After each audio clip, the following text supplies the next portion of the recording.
நிறைவாக ஆண்டவர் நமக்கு தருவார். அல்லேலூயா. ஒரு நாள் ஆண்டவர் நம்மை கைவிட்டு விட மாட்டார். கர்த்தருக்கு ஸ்தோத்திரம். ஆம் அன்பு தேவனுடைய பிள்ளைகளை, இந்த சட்டம், அதாவது ஓய்வு நாள் என்கிற விஷயத்தை ஆண்டவர் ஏதோ இடையில ஏதோ ஒரு காலத்தில் கொண்டு வந்து அவர் இணைக்கல.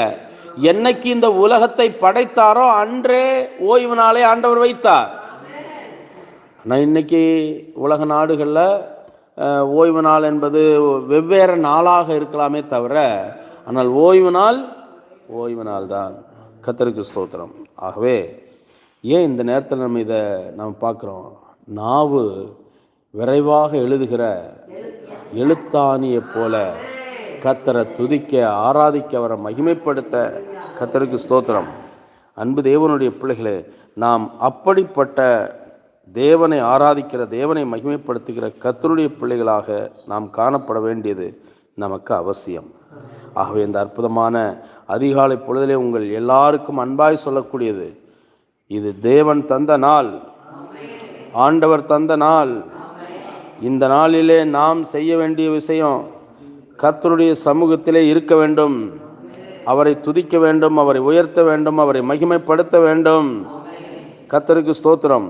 பரிசுத்த வேதாகமம் இதை குறித்து மிக அழகாக நமக்கு சொல்லுகிறது. ஆகவே நம்முடைய நலன் கருதி, நம்முடைய ஆசீர்வாதத்தை கருதி நாம் எல்லாரும், அன்பு தேவனுடைய பிள்ளைகளே, எப்படி நாம் இருக்க வேண்டுமோ அதுபோல் நாம் இருந்து பலன்களை பெற்றுக்கொள்ள வேண்டும். ஹல்லேலூயா. ஏசாயா தீர்க்கதரிசியின் புத்தகம் 58ஆம் அதிகாரம்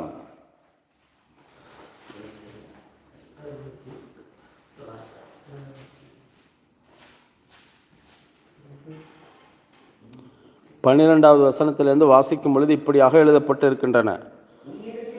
உன்னிடத்திலிருந்து தோன்றினவர்கள் பூர்வ முதல் பாழாய் கிடந்த ஸ்தலங்களை கட்டுவார்கள். தலைமுறை தலைமுறையாக இருக்கும் அஸ்திபாரங்கள் மேல் நீ கட்டுவாய். திறப்பானதை அடைக்கிறவன் என்றும் குடியிருக்கும்படி பாதைகளை திருத்துகிறவன் என்றும் நீ பெயர் பெறுவாய். அல்லேலூயா. அன்பு தேவனுடைய பிள்ளைகளே, தலைமுறை தலைமுறையாக இருக்கும் அஸ்திபாரங்கள் மேல் நீ கட்டுவாய். திறப்பானதை அடைக்கிறவன் என்றும் குடியிருக்கும்படி அதை பாதைகளை திருத்துகிறவன் என்றும் நீ பெயர் பெறுவாய். கர்த்தருக்கு ஸ்தோத்திரம். நல்ல கவனிங்க.